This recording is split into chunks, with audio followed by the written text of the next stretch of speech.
Yo, welcome back to 1497 Podcast, baby. I'm your host, Jonathan Keaton. Right to the side of me is Mr. Michael Wood. And we got a new guest, Jahlil White. Jahlil, how's it going today? It's going good. It's going good. Chilling. That's what's up. Mike, how you doing today? Oh, shit. I'm good. I had more car problems today, but other than that, I'm good. Jeez, what happened to your car again? The brakes, man. I almost hit somebody. Oh, jeez. Shit won't stop. But Mike. What'd you say? No. Sorry. Dang. That's tough. That's tough. Well, my day, it's been cool so far. Went out to eat for my Nana's birthday. Other than that, just been chilling, doing me. So Jahlil, Mr. Temple man himself.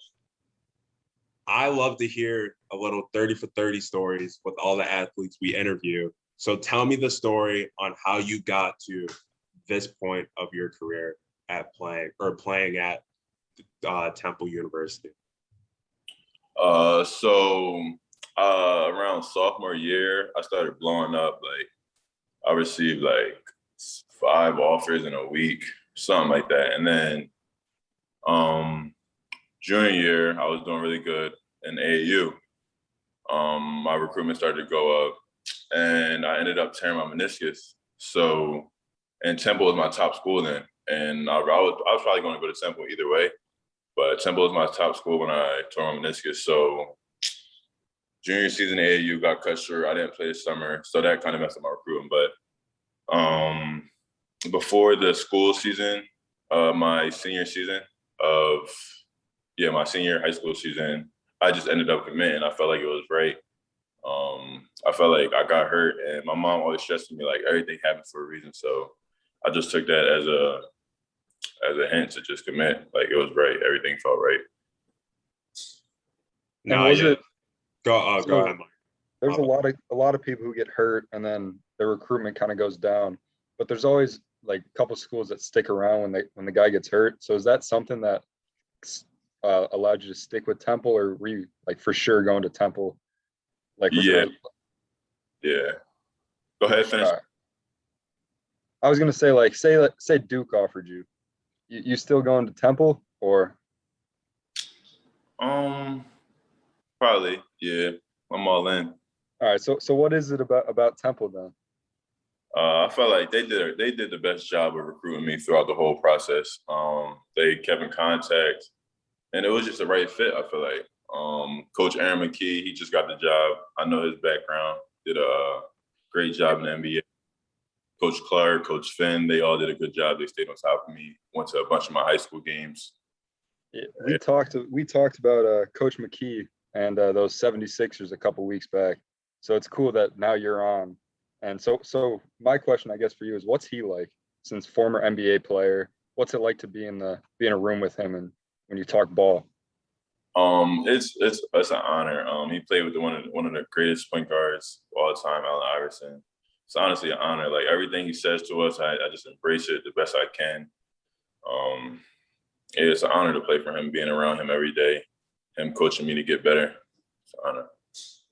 And then speaking on Coach McKee, and like you touched on Allen Iverson, like what makes you, or what are the emotions like going through you when you're in such a great basketball city like Philadelphia?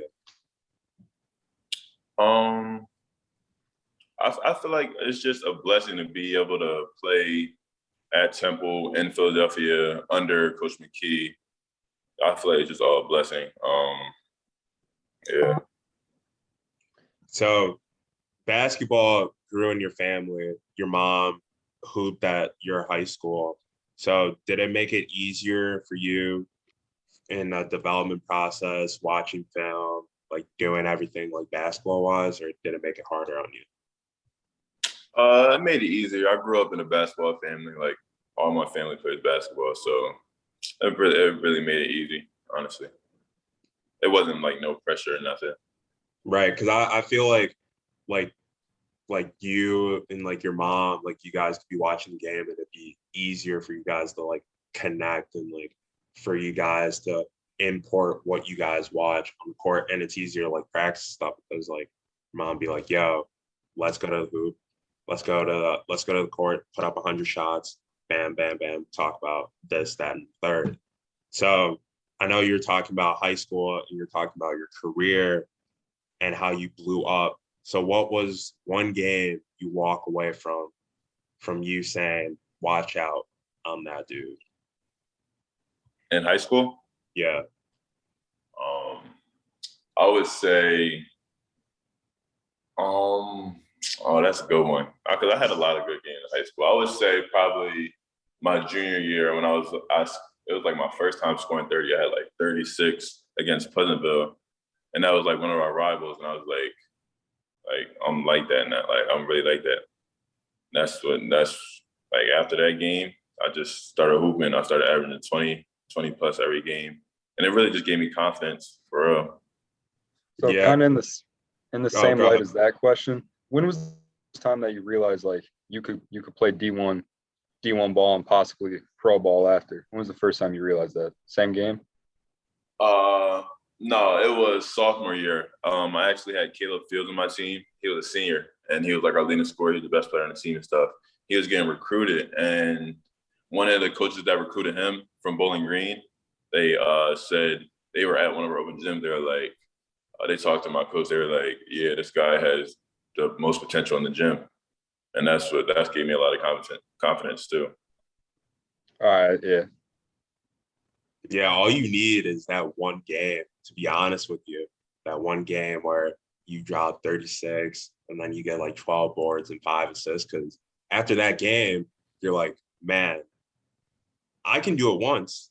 I'm gonna definitely try to do it again. And then after that, So my other question to you is, everyone who got into a sport had a favorite player that motivated them to get into that sport. So who was your favorite player growing up, and how did they motivate you to get into the game of basketball? Growing up, I always like Kevin Durant. KD's been my favorite player since I was yay high.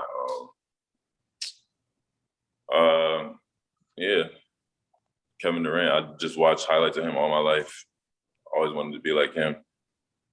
So if you've Yeah. been when Kevin Durant when he's on the Nets, you're in Philly obviously with Temple. Are you a Philly fan or what pro team? You don't like Philly? What do you like? I like the Nets. Like the Nets. You like the Nets? All right. I was gonna say, because you made it like Temple is your thing, but I was gonna say if you don't like the Nets, that's got to be cool having you like the Nets and KD's your favorite player and he's there. So that's a cool thing. Yeah. So how did you feel about like the Nets going down the way they went down, and like Katie had to take up all the load? That hurt. Kyrie getting hurt, Harden getting hurt. I saw it coming, honestly. I saw it coming. Everyone started to break down. KD did his thing, though. He held his own, as he should. Yeah, he balled. He outplayed Giannis for sure. Yeah. Rest of the team sucked. Facts. You got Joe Harris. Not even what did Joe Harris shoot? Like 22%, like 2 games in a row. Yeah, it was horrible, but they failed KD. Yeah, they really did. They really did. So we talked about what player what player was your favorite player. So let's talk about your college career a little bit. And what I want to dive into is talk about what's the hardest guy that you had to guard already at Temple. Well, I don't know if you guys know this, but I didn't get to play this season. Yeah, the meniscus. But in practice, I would say the hardest guy I had to guard was Damian Dunn. If you guys know who that is.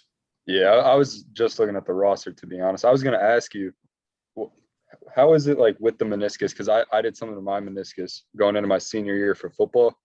So I sat out all summer and then kind of played on it, and it hurt, but I never ended up getting surgery like you did.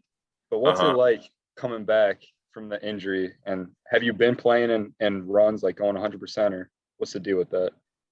No, actually, about 2 weeks ago, I just started contact stuff in practice. So it's been going good. Honestly, I've been playing well. The coach has been happy with how I've been playing.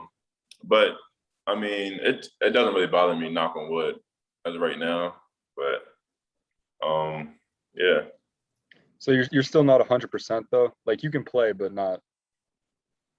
I think I'm 100%. I'm not cleared yet, though. No. Oh, okay. All right, gotcha. Like I'm 100% though. I feel you. My other question that I had for you was I asked this to all the people that we have on. How was the transition from high school basketball to college basketball, and like what was like the hardest to transition from, and what made the transition easy? I feel like the hardest transition was speed of the game, definitely. The speed, everything is so much faster. You got to make smarter decisions. And that's one thing, like when I came in, I was struggling with taking care of the ball. I was turning that shit over. So, but this year I've been doing a good job taking care of it. But yeah, it's really just the speed and the aggression. Like there's a lot of people stronger than you, so you got to adjust your game. In high school, I was one of the strongest on the court every game, and I was just doing whatever I wanted. But you really got to have skill and be able to make shots. And in college, it's just a different level. Yeah, because like in high school, you really just hooping like, because like you're a 6'7", right? Yeah.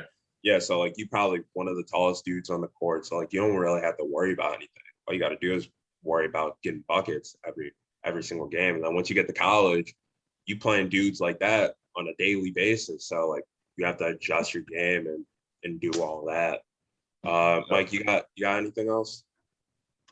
No, I think that's all I got. I'll think of something if you got a few more. I got a few more. What advice would you give to these young hoopers that are trying to play Division I and then in the future try to make it to the league? Obviously, I would say work hard, but besides that, I would say be a star in your role. Like everyone at the next level can score, but like everyone's not a star in the role. If you're a star in your role, you'll be successful. I feel like that's definitely one of the biggest things I can say to people coming up. Be a star in your role and be able to be cool. Definitely. Say that again. You cut out a little bit. I said be coachable. Yeah. Do you get that, John? He said be coachable. I got that. Oh, okay. All right. I was like, come on, man. Because being coachable is like one of the biggest things, especially on the college level, because not a lot of guys, especially coming out of high school, if they're like a top tier guy, is going to want to sit down and like listen. They just want to play and just keep on playing. So my last question to you, Mr. White, is this is kind of like a two-part question. One, the first part being, what do you want your legacy at Temple to be when it's said and done? And two, what do you want to be remembered as when it's all said and done? For the first part, I feel like I want my legacy to be, I just want us to win, honestly. I don't really care about my individual stuff. Obviously, I want to be an all-around player, help us win. I just want to win at Temple all 4 years, if I stay all 4 years. Oh. I mean, not like that kind of way, but. Not yet. Yeah. And is that it, John, for you? You said what, Mike? He said, what's the second part? The second part is, at the end of it, what do you want the people to remember about Jahlil White? How versatile I was. I feel like I want them to remember me as a all-around player, like that could do everything and just help the team win, be a team player. That's all you could ask for. Well, thank you for coming on. All right. I got my bad. I got two questions now. So you're talking you've been talking about helping the team win. So speaking of the Temple team, what can we expect to see on the court from Temple this upcoming season? A bunch of dogs. I feel like a bunch of dogs that's coming to take it all, honestly. If you saw PJ Tucker's speech at their parade, that's what he was saying. He kept saying their team had a bunch of dogs. So yeah, and then my final question is, you talked about KD. So I want to talk about all-time greats. Who would you have as your top 5 players all time? No order or order? You can do either or. Yeah. All right. No order. KD. Brian. KD, Brian. That's all right. Giannis. Kobe.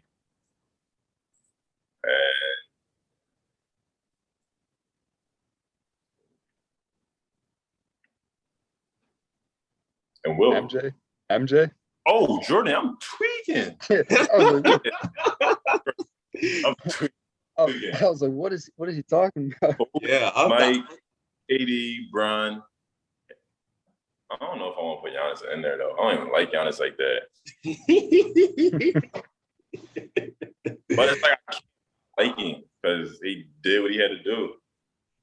Yeah, Giannis is a cool dude, but I don't know if I like how he plays. Like, yeah, me neither. I mean, Giannis got a lot of things that he's got to work on outside of him being like a slasher. But other than that, like when you see him on the court, you know he's going to be a dominant force. He got a ring though, so yeah, for sure. That's all I got. I got one more question though. Speaking of next season, what's one team that you guys have that game circled on the calendar? Houston for sure. We owe them something for sure. Yeah, because like right now, like they're at the top of the conference. Because I kind of figured that you were going to say Houston too, by how Houston played and then what they did in the tourney too, especially with their defense. And they got a couple guys coming back too. So that's going to be a fun matchup. I can't wait to watch Temple next year. I can't wait to watch you ball out next year. And we can't wait for all the success coming your way, my man. Appreciate that, y'all. Appreciate y'all. No problem. Appreciate you, man. Catch you later, Jahlil. All right, y'all. All right. Yeah, man. Mike.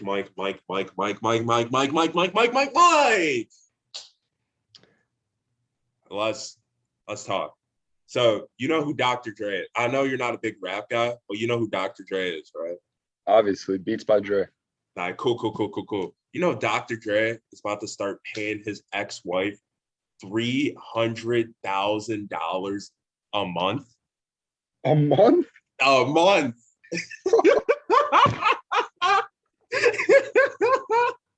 For what? For what? House support. What child needs $300,000 a month? Apparently, the ex-wife's of Dr. Dre's. Damn. Hey, I might have to marry Dr. Dre. I'll get to more news like that after we discuss, our daily things. So, Game 6, you predicted Bucks in 6, and a lot of other people. Shout out Christopher Bertucci. He said the Bucks. He didn't say when the Bucks were going to win, but he said Milwaukee. He said Milwaukee's going to win the chip this year.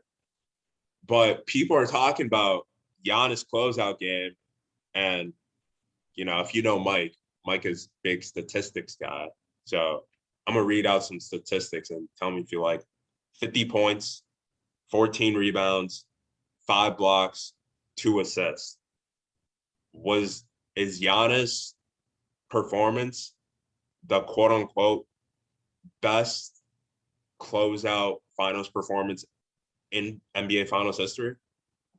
He's the only player with 40, 10, and 5 in a closeout game. He's also the only player with 50, 10, and 5 in a closeout game.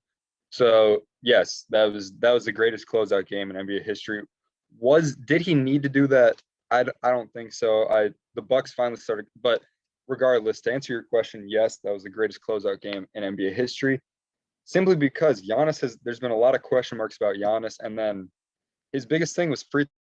He doesn't need to be able to shoot threes. He just got to be able to knock down free throws, and he knocked them down when he needed to. He was 17 for 19, one of the greatest free throw shooting performances probably we'll ever see from Giannis. And it was on the biggest stage imaginable. So yes, that was the greatest closeout game in NBA Finals history. Yeah, I mean, I'm gonna have to that we've ever seen.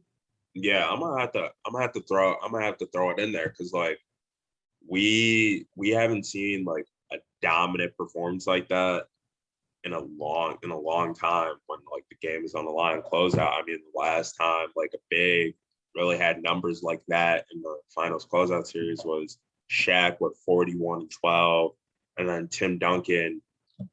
I forgot how many points he had, but I know he had a pretty good game. But yeah, Giannis was going crazy, to be honest with you. I don't have really anything else to say on it because I don't either. Yeah, I guess what I will Giannis has his play style isn't talk about Jahlil, or I did. I said I don't really like how he plays, but he's a great dude. And that's how a lot of people I feel that like that about LeBron sometimes. Like he'll put up numbers, but he'll like just the way he plays like isn't that entertaining when he's just like driving to the basket.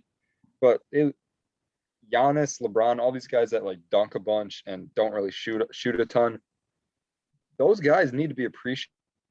It wears on you. Like Derrick Rose is a guy who used to do that. I mean, I know he's smaller, but it wore on him. He got hurt. So what Giannis did was special. I don't think we should overlook it because he's a genetic freak. He was sensational in the finals. He averaged 5 assists and right around 2 turnovers, which is incredible. Those are better assist turnover ratio than Chris Paul, I believe. So Giannis was the best player in the series, and he proved he's a top 3 player in the world. He proved to a lot of people that he's the best player in the world. So that was the greatest closeout game in NBA Finals history that I've seen. Yes, same here. Honestly, same here. So Chris Paul, right? We've said that Chris Paul, if he would have won a finals, that would put him in the top 5 all-time point guard, field. But he's tied with so many other guards that didn't win a championship, but like their career outlook is better than his outlook. Because like if you look at John Stockton never won a final, but he was able to get to the final. I think Chris Paul's window for the finals is shut, and I think that's the only taste he'll get of the finals ever. Yeah, I'm completely on board with you. And not only that, I don't think that Suns team, the way it's built with Devin Booker, DeAndre Ayton, Chris Paul as their big 3, I don't think that's going back to the finals, much less even the conference finals. Unless they get lucky and Lakers, Warriors, and Clippers are all somehow on the same side of the bracket. But I don't see that Suns team really doing what they did again, because think about it. They needed AD to be hurt, LeBron to be hurt, Jamal Murray to be hurt, Kawhi to be hurt, and they were the only team at full health. I mean, a few games against the Lakers they weren't. Chris Paul, I guess, against the Bucks wasn't really, apparently, but I think he was fine. He wasn't there mentally or something. I don't know what was going on with him, but anyway, they were the only fully healthy team. I don't think Chris Paul's going back to the finals, and I don't think that Suns team, how it's built, is going back to the finals. Yeah, and then another thing I'll say on that too is the Nuggets, they're getting back Jamal Murray, as you stated. Clippers are getting back Kawhi, and Reggie Jackson made a name for himself. Rondo's still there. Lakers they're going to be healthy. Like the Western Conference is just getting stronger and stronger and stronger. I'm not saying the Suns are a bad team. I'm just saying I don't think they'll be able to walk through all of those teams, including Golden State too, because Klay Thompson's back. And last time Klay Thompson had a healthy season, the Warriors were in the finals. I think his window is shut. And I don't think he's a top 10 point guard of all time, but top 5. I can't put him in my top 5. So are we about to talk about Chris Paul's legacy? Because I told you before the show I didn't prepare much for this episode. I apologize to all of you, but this I did prepare for. Chris Paul, man, this hurts me to say, but if I had to go top 5, this is off the dome. I didn't write it down. Top 5 point guards. Top 5 point guards. I would go Magic, Oscar, Steph. Magic, Oscar, Steph, Isaiah, Stockton, Kidd, Nash. I think that's 7, right? Yeah. And then I would have LeBron. I know he's a small forward. I know he's listen. I know he's a small forward, but when LeBron plays point guard, he's better than Chris Paul. When Tony Parker plays point guard, he is better than Chris Paul. Well, Tony Parker played point guard throughout his whole career. Yeah, I know. When Tony Parker played, Tony Parker's ahead of Chris Paul. Rajon Rondo is ahead of Chris Paul. And Chris Paul is possibly tied with Russell Westbrook. No. Hear me out here. No, I'm hearing. I was saying if he won the finals, he's going to be top 5, right? And this is not to contradict myself. But everywhere Chris Paul has gone, there's been a problem. So this isn't just because he lost the finals. It's because I'm realizing everywhere this guy goes, there's some sort of issue, right? He went to the Hornets and when he got drafted to the Hornets, he didn't even want to go there. He told them he was not going to meet with them for a workout. He's not want to play for you guys. So he didn't go in, and then he eventually went in because they said, even if you don't come, we're still going to draft you. So he had issues off the jump with the Hornets. Then he went to the Clippers and had issues with Blake Griffin, who was a blooming star. And he went to Houston, had issues with James Harden. And then he was in OKC. And I don't think he actually. And then he was in Phoenix. And there were all sorts of stories throughout the year that there were issues. But anyway, the reason I say, if you want to get a word in, now's your time, because I got a whole little shebang here about Chris Paul versus Russell Westbrook. All right, wait. Before you get into your little shebang, top 15?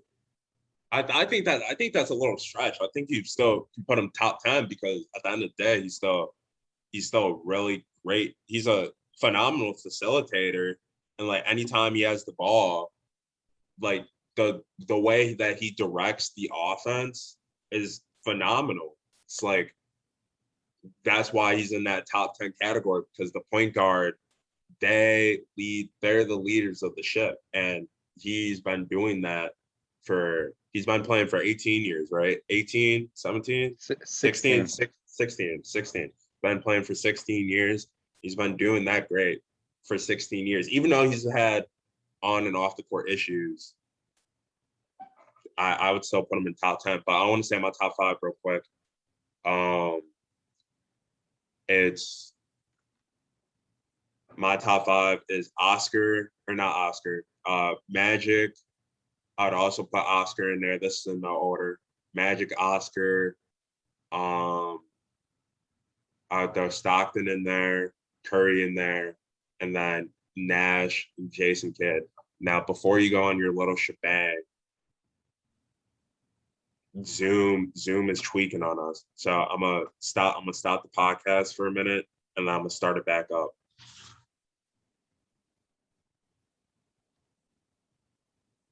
Mike, did you hear all that? Yeah. That cool. All right, we'll be right back after this short message. Moments later. All right. Sorry about that. Go on your little shebang about Chris Paul right now. All right. We got to get this resolved, because right now you got him in the top 15. So Chris Paul 65 and 64. Russell Westbrook is 55 and 56. Chris Paul per game, his plus minus in the playoffs is 0.6.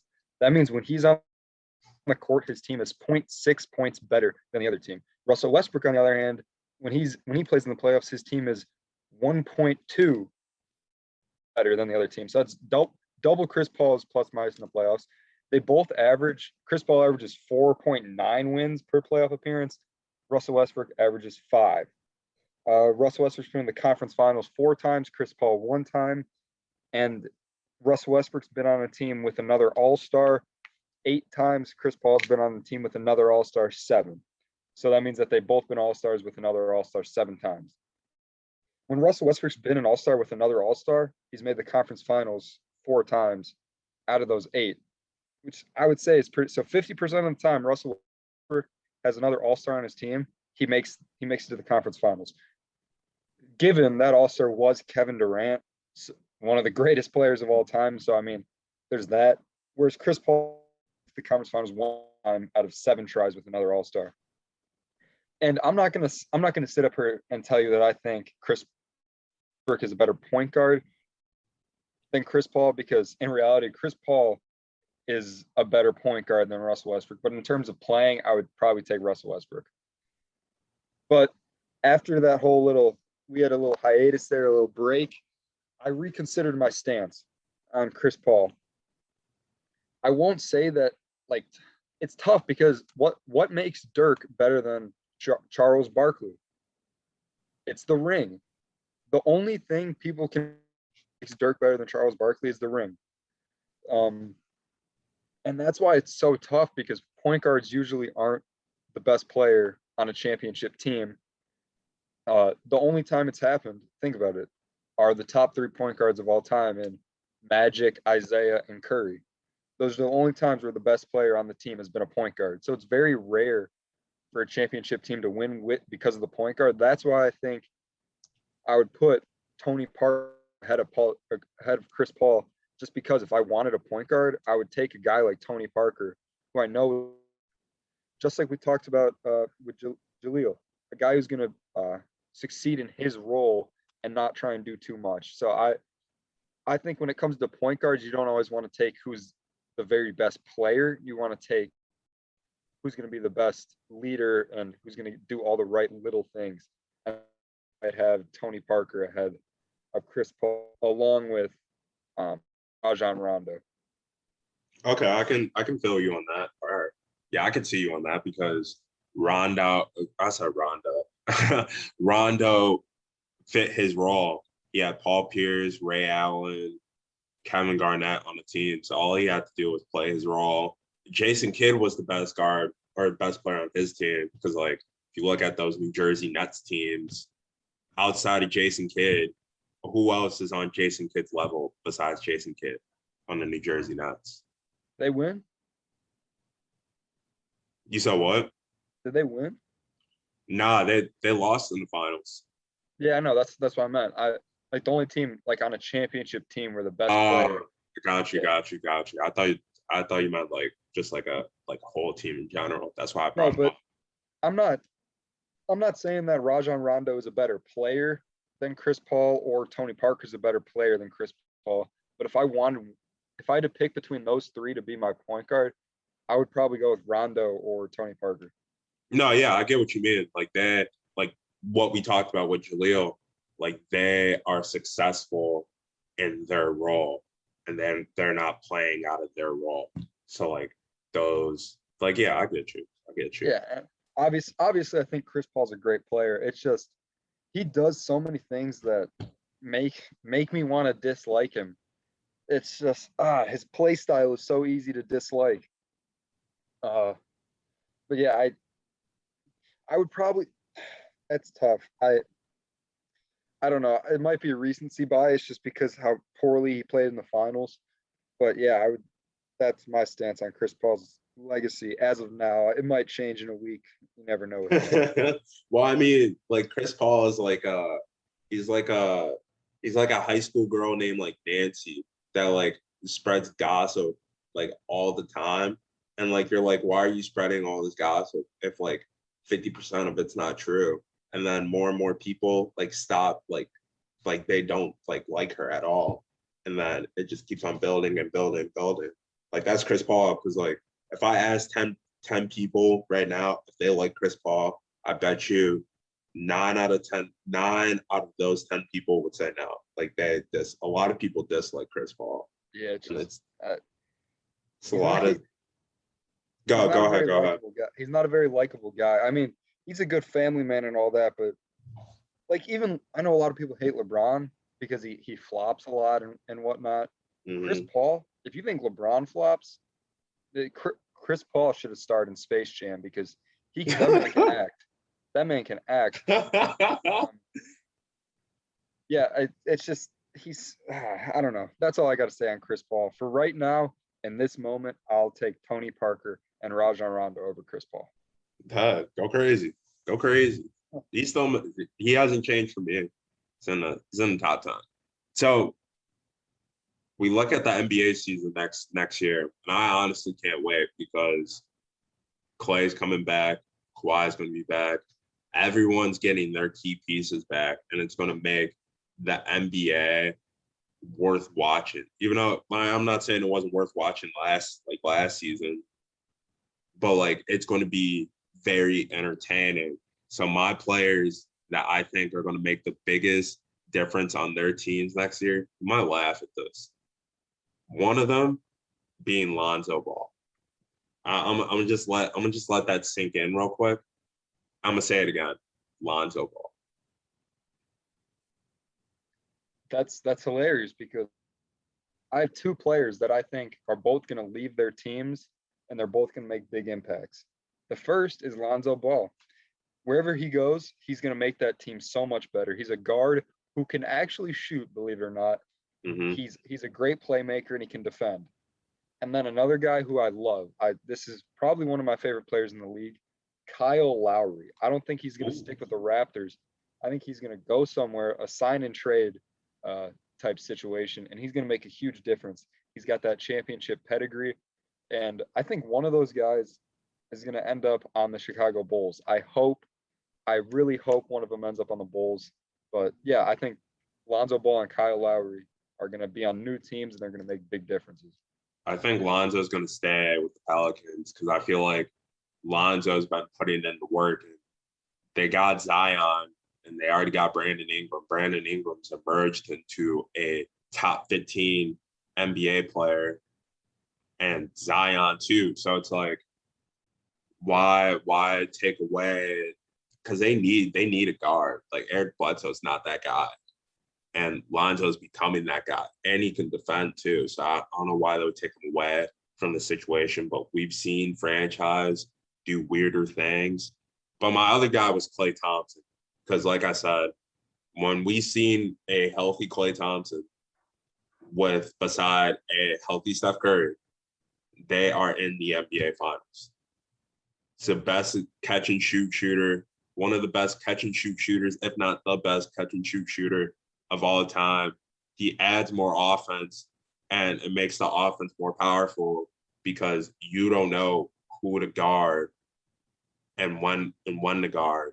So it's like, do I double team Curry and leave Klay open, or do I run a zone, trap Klay in the corner, and still leave Curry open? And then whatever they do with that 7th pick is going to be very interesting too, because it's just adding more offensive firepower. Yeah. Apparently, they're gonna trade that pick, is what I've heard. It would be It's going to be interesting. I believe that they're going to try and trade it. It's going to be interesting to see who they can get with that pick, and possibly like Andrew Wiggins or someone, because the Warriors, people kind of forgot about them because they didn't even make the playoffs this year. But yeah, Klay Thompson's a good one too, just depending on how well he comes back from that injury. Yeah, exactly. Yo, so let's switch it. There's some sad news, man. It's some sad news. If you're a Los Angeles Rams fan, like it's some sad news. Cam Akers, it's out for the season. It's out for the season. ACL injury. So it's like, who are they going to start at running back? And then I heard that they're trying to bring back Todd Gurley. Yep, that's what I heard too. So I don't know. I don't know what they're going to do. My bad to cut you off. No, sorry. I was kind of cutting you off. I was going to say my first thought when I saw this was, I don't know if I still would have them in the Super Bowl. Like in my Super Bowl prediction, I would have to rethink that. Because Cam Akers, he was a rookie last year, great rookie season. And I was expecting him to make a huge leap, become a top 7, top 10 running back type guy. And now it's who do they really have, especially if they can't get Todd Gurley. I think they'll be able to. I don't think they left on bad terms. I could be wrong about that. But that's tough, man. I really like Cam Akers too. So it was tough to hear because you always hate to hear about guys getting hurt, especially at an electrifying position like running back. Because Mhm. it's like Saquon. When Saquon got hurt, everyone kind of forgot about him. And I mean, it's tough because I always like to watch guys run the ball who are talented like Cam Akers, and he can catch too. He's elusive, and it's going to be a tough NFL season without him. Not that he's God or anything, that I'm not going to watch the Rams, but I was looking forward to watching the Rams and Cam Akers. But yeah, that's how I feel about it. Yeah, I mean, if they can't get Todd, which let's say in alternate universe they can't get Todd, that's low key going to be tough. I forgot they have a backup. I forgot his name, who was pretty good, and then I think he got banged up a little bit. But like if he's not going at the same pace Cam Akers was going, that's going to eliminate one thing out of their attack, and it's just going to make them a one-dimensional offense. But they got Sean McVay though. Sean McVay is a great offensive-minded coach, just like Eric Bieniemy is a great offensive-minded offensive coordinator. So it sucks. But I think they're still going to be a force to be reckoned with. Speaking of, Yeah, I mean,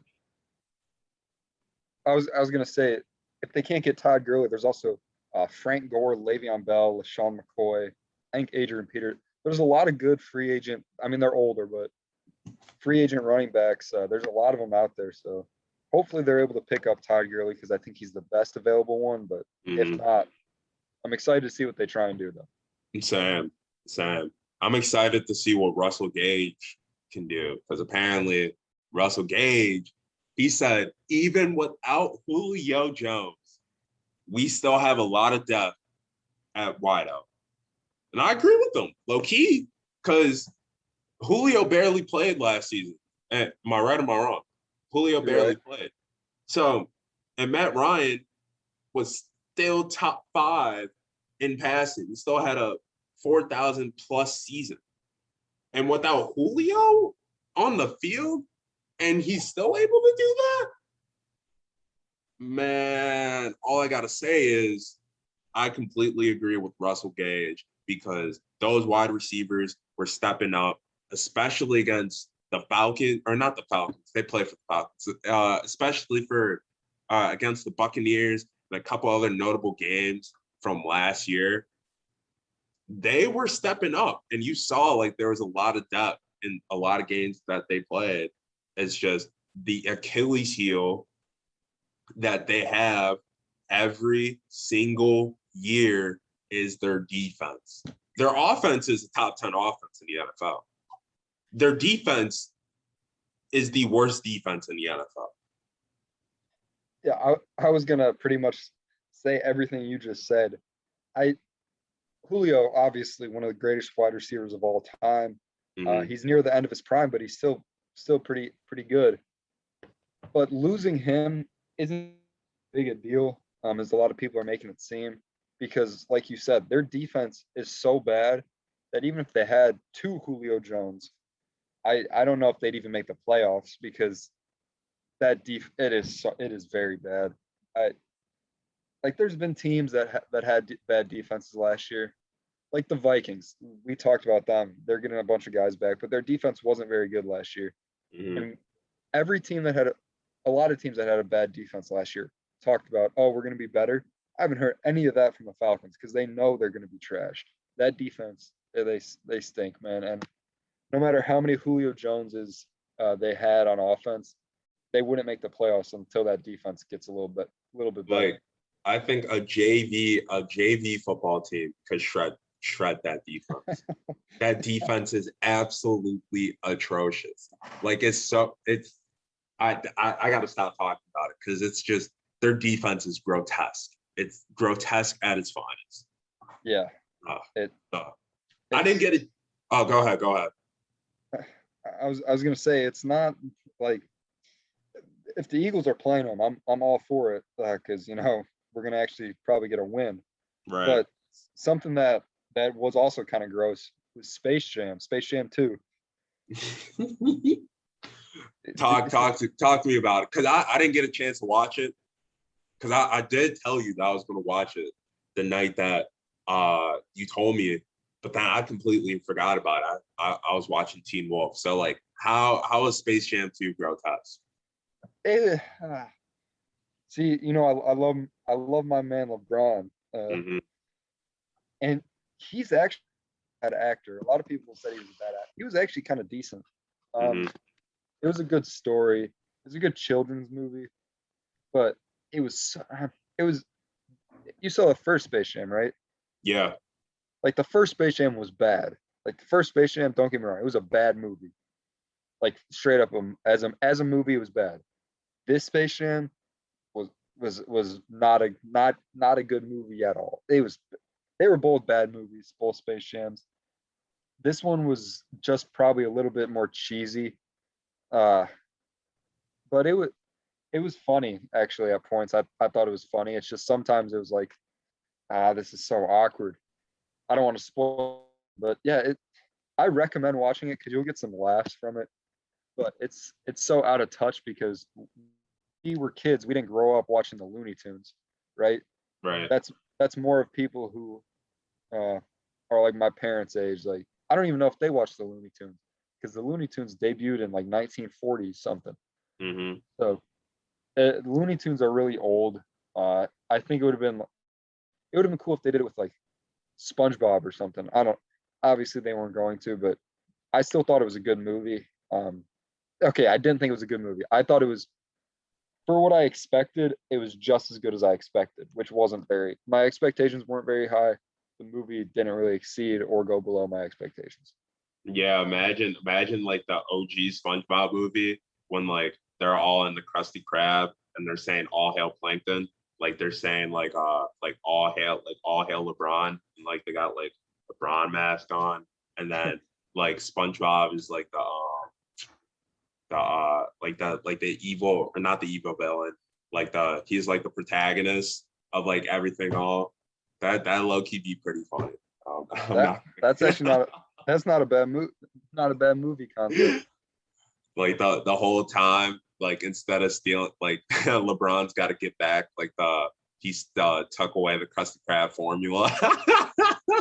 That would be good. He teamed up with Plankton, or you would have like KD teams up with Plankton, steals the Krusty Krab formula, and then like LeBron and SpongeBob got to play him in basketball to get it back, something like that. That'd be hilarious. That'd be hilarious. The first Space Jam. I'm speaking out of like my Michael Jordan bias. Just looking at it as a fan, I thought it was pretty good.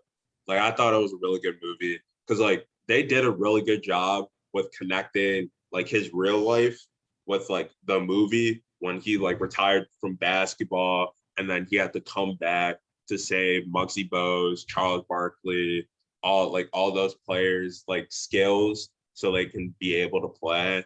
And like I like the storyline. Storyline was pretty good, and like the movie itself was really really good to me. I can't really say much on Space Jam 2. One scene one scene I was watching though that made me laugh was his kid in the movie was shooting, and then he was like, "Man, I'm done with this." LeBron's like, "No, gotta keep on shooting, gotta play good." That's the opening scene. It is when I turn on the movie, I was like, why am I watching this, man? It was cheesy. It was good though. I don't think it was as good as the first Space Jam, as far as the total, but it wasn't horrible. Yeah, I liked it. I liked the movie. It just wasn't a cinematic masterpiece, which is obviously not what I expected. Right. You know, there's a whole like before we like wrap up the show. You know, there's a whole new virus out. Yeah, I heard that there's like 25 new viruses. There was an iceberg in like Thailand or something. There's an iceberg somewhere, and they like it started to melt, and they did tests on it, and there's a bunch of viruses hidden in the ice. So yeah, I don't Wow. know. I don't know what virus you were about to talk about, but I just I was about to talk. You know how bad like Delta Airlines is? Like, you know how like no one like goes on Delta because like I mean it's not Spirit bad, but yeah. Yeah. That's the name of the virus. The virus is called the Delta virus. It surfaced in India, in Great Britain, and apparently it's supposed to be more deadly, or as deadly, if not more deadly, than COVID-19. So Bro, I'm done with this, man. nah, I'm done with this too. Like we're just getting back to normalcy, and JB is already talking about locking up Chicago again. I'm like, Yeah, it's a quarantine 2.0. it is a crazy world out there, man. It really For is. sure. It really is. It really is. Hey, stop littering, because pollution is one of the main parts of global warming.